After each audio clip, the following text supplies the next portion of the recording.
வணக்கம் and welcome to mister truth and myth and நான் உங்கள் ஆஸ்ட்ரோ பிகே.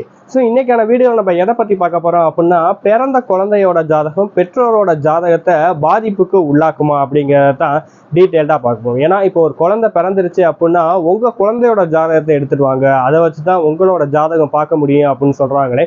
ஸோ அப்போ நம்மளோட சுய ஜாதகம் எதற்கு? ஸோ உண்மையிலேயே பார்த்தீங்கன்னா பிறந்த குழந்தையோட ஜாதகம் அப்பா அம்மாவோட ஜாதகத்தை வந்து பாதிப்பு உள்ளாக்கி கொடுக்குமா? ஸோ இப்போ ஒரு குழந்தை அப்படின்னா பரவாயில்ல, இப்போ 2-3 குழந்தை பிறக்கும்போது யாரோட ஜாதகத்தை வச்சு அப்பா அம்மாவோட ஜாதகத்தை வந்து கணிக்க முடியும்? ஸோ அப்பா அம்மாவோட ஜாதகம் அப்போ குழந்தை பிறந்ததுக்கு அப்புறம் செல்லாம போயிருமா அப்படிங்கிற விஷயங்கள் எல்லாம் டீட்டெயில்டாக தெரிஞ்சுக்கலாம் அப்படிங்கிறதுக்காக தான் இந்த வீடியோ. ஸோ ஸ்கிப் பண்ணாம வந்து பாருங்க, நான் டீட்டெயிலாக எல்லா விஷயங்களும் சொல்லியிருக்கேன். ஸோ வாங்க வீடியோக்குள்ள போகலாம். பிறந்த குழந்தையோட ஜாதகம் அப்பா அம்மாவோட ஜாதகத்துல பிரச்சனைகளை உண்டு பண்ணி கொடுக்குமா அப்படின்னு தெரிஞ்சுக்கிறதுக்கு முன்னாடி ஒரு ஸ்டோரி சொல்லிட்டு நம்ம இந்த வீடியோக்குள்ள வந்து போலாமே. ஸோ எல்லாருக்குமே ராமாயணம் அப்படிங்கிறதும் தெரியும், மகாபாரதம் அப்படிங்கிறதும் தெரியும். ஸோ இதெல்லாம் இதிகாச கதைகள்லாம் கேட்டு தான் நம்ம வந்து வளர்ந்துருப்போம். ஸோ இந்த ராமாயணத்திலையும் சரி மகாபாரதத்திலையும் சரி வனவாசம் அனுப்புறதுக்கு 14 வருஷம் ஏன் சூஸ் பண்ணாங்க அப்படின்னு வந்து தெரியுமா? ஏன்னா ராமாயணத்திலையும் 14 வருஷம் வனவாசம், மகாபாரதத்திலையும் வனவாசம் பிளஸ் அஞ்ஞானவாசம் அப்படின்னு சொல்லி வந்து 14 வருஷம் காட்டுக்கு அனுப்புனாங்களே. ஏன் இந்த 14 வருஷம் காட்டுக்கு அனுப்புனாங்க அப்படின்னு தெரிஞ்சுக்கிட்டீங்கன்னா இந்த குழந்தைகளோட ஜாதகம் வந்து அப்பா அம்மாவுக்கு பாதிப்பை கொடுக்குமா இல்லையான்னு தெரிஞ்சுக்கலாங்க. ஸோ இதெல்லாம் நமக்கு சூட்சமாவே நம்ம முன்னோர்கள் வந்து சொல்லி கொடுத்துருக்காங்க. ஸோ ஏன் 14 வருஷம் அப்படின்னு பார்த்தீங்கன்னா, ஒரு ஆணோட ஜாதகம், ஒரு ஆண் குழந்தை தன்னோட கர்மாவை எப்போ வந்து சுயமா செயல்படுத்த ஆரம்பிக்கும் அப்படின்னு பார்த்தீங்கன்னா 16 வயசுல வந்து ஒரு ஆணோட ஜாதகம் தன்னோட சுய கர்மாவை செயல்படுத்த ஆரம்பிக்குங்க. அது வரைக்குமே பார்த்தீங்கன்னா பெற்றோரோட அரவணைப்புல அந்த குழந்தை அப்படிங்கிறது இருக்கணும். ஸோ இந்த காலத்துல சொல்லணும் அப்படின்னா நமக்கு வந்து மெச்சூரிட்டி அப்படிங்கிறது ஆண்களுக்கு 16 வயசுல வந்து வரும்னு அந்த காலத்துல கணிச்சு வச்சிருக்காங்க.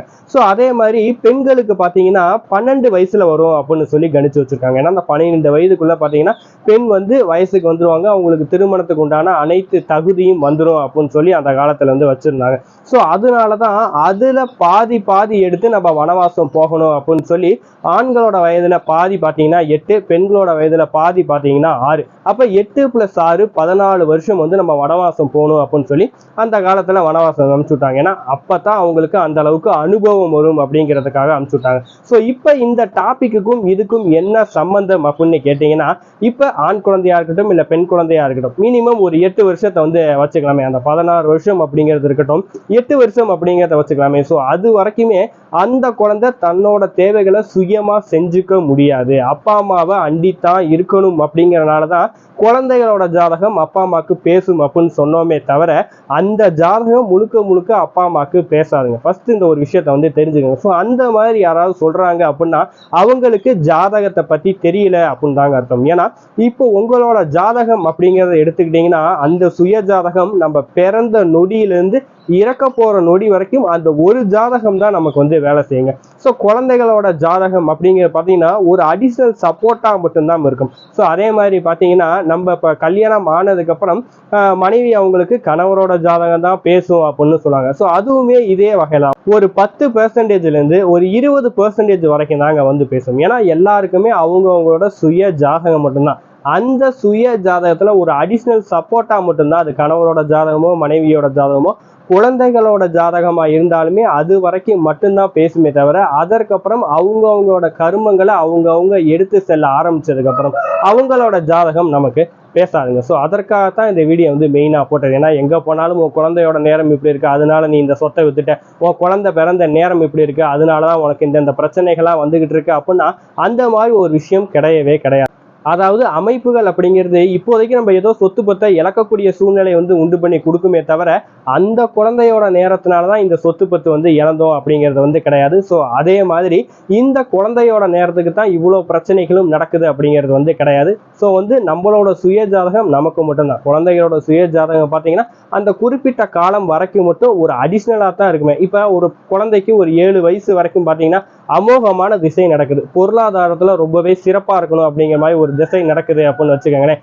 அந்த குழந்தையால வேலைக்கு போய் பொருளாதாரத்தை சம்பாதிச்சு கொண்டு வர முடியாதுங்க. ஸோ அப்படிப்பட்ட நேரத்துல ஒரு 10%லேருந்து 20% வரைக்கும் ஒரு அடிஷ்னல் பெனிஃபிட்டா இருக்குமே தவிர அந்த குழந்தையால முழுக்க முழுக்க யோகம் அப்படிங்கிறதோ அந்த குழந்தையால தான் முழுக்க முழுக்க பிரச்சனைகள் அப்படிங்கிறதோ வராது. ஸோ இதுதான் இதற்கு பின்னாடி இருக்கக்கூடிய சூட்சம். ஸோ அந்த மாதிரி யாராவது சொன்னாங்க அப்படின்னா அதை நம்பாதீங்க. ஸோ இதை தாண்டி இன்னொரு முக்கியமான விஷயம் இந்த வீடியோவில் இருக்கிறது என்ன அப்படின்னு பார்த்தீங்கன்னா, குழந்தை பிறந்ததுக்கு அப்புறம் பார்த்தீங்கன்னா குறிப்பிட்ட காலம் வரைக்கும் ஒரு 1.5 வயசு 2 வயசு வரைக்கும் ஜாதகமே பார்க்கக்கூடாது அப்படின்னு சொல்லுவாங்க. அது தோஷம் அப்படின்னு சொல்லுவாங்க. ஸோ இதை ஆன்மீக முறையில் பார்த்தோம் அப்படின்னா, குழந்தை பிறந்து அந்த 1.5 2 வயசு அது நடக்கிற வரைக்கும் பார்த்தீங்கன்னா அந்த குழந்தையோட ஜாதகம் கடவுளுக்கிட்டேயே இருக்கும். அதை நம்ம பிரித்து பார்க்கக்கூடாது அப்படின்னு சொல்லுவாங்க. ஸோ இதற்கு பாலரிஷ்ட தோஷம் அப்படின்னு சொல்லுவாங்க. ஒரு குழந்தை பிறந்ததும் அதோட ஜாதகத்தை பார்த்தோம் அப்படின்னா, இப்போ அம்மாவுக்கு சின்ன சின்ன பிரச்சனை கொடுக்கும். ஏன்னா 10% 20% வரைக்கும் பேசும். அந்த கருமங்கள் தொடங்குற வரைக்கும் பேசும் நம்ம சொல்லிட்டோம். ஸோ அந்த 10% 20%க்குள்ள அம்மாவுக்கு சின்னதாக பிரச்சனைகள் உருவாக்கி கொடுக்கலாம், அப்பாவுக்கு சின்னதாக பிரச்சனைகள் உருவாக்கி கொடுக்கலாம், தாய் மாமாக்களுக்கு பிரச்சனைகளை உருவாக்கி கொடுக்கலாம். ஸோ இந்த மாதிரி ஆரம்பத்திலே ஏதாவது பிரச்சனைகள் நடக்குது அப்படிங்கிற பட்சத்தில் அதற்கு இந்த குழந்தை தான் காரணம், இந்த குழந்தையோட ஜாதகம் தான் காரணம் அப்படின்னு நம்ம சொல்லிட்டோம் அப்படின்னா அதனால அந்த குழந்தை மேல வெறுப்பு அப்படிங்கிறது உருவாக்கி அந்த காலத்துல பார்த்தீங்கன்னா 5 வயசுலேருந்து 6 வயசு வரைக்குமே ஜாதகம் எழுத மாட்டாங்க. ஸோ இப்போ பார்த்தீங்கன்னா 1.5 வயசுலேருந்து 2 வருஷம் வரைக்கும் நம்ம ஜாதகம் எழுத மாட்டோம். ஸோ அதற்கான ரீசன் பார்த்தீங்கன்னா இதுதான். மற்றபடி பிறந்த உடனே ஒரு குழந்தையோட ஜாதகம் அப்படிங்கிறது ஆக்டிவேட் ஆக ஆரம்பிச்சிடும். பட் இந்த மாதிரி ஒரு சிக்கல்கள் வரும்போது அந்த குழந்தை மேல வெறுப்பு உண்டாக்கி கொடுக்க கூடாது அப்படிங்கிறதுக்காகத்தான் பாலரிஷ்ட தோஷம் அப்படின்னு ஒரு தோஷத்தை கொடுத்து ஜாதகம் பார்க்க வேண்டாம்னு சொல்றேன். மற்றபடி 10% 20% வரைக்கும் மட்டும் அந்த குழந்தையோட ஜாதகம் அப்பா அம்மாவுக்கு பேசுமே தவிர டோட்டலா எதுவுமே பேசாது. அதற்கு அவங்களோட சுய ஜாதகம் தான் முக்கியம். ஏன்னா இப்ப 5 குழந்தை 6 குழந்தை இருக்கு அப்படின்னு வச்சுக்கோங்க. அப்ப 5 6 குழந்தைகளோட ஜாதகத்தையும் பார்த்துட்டா நமக்கு பலன் சொல்ல முடியும்?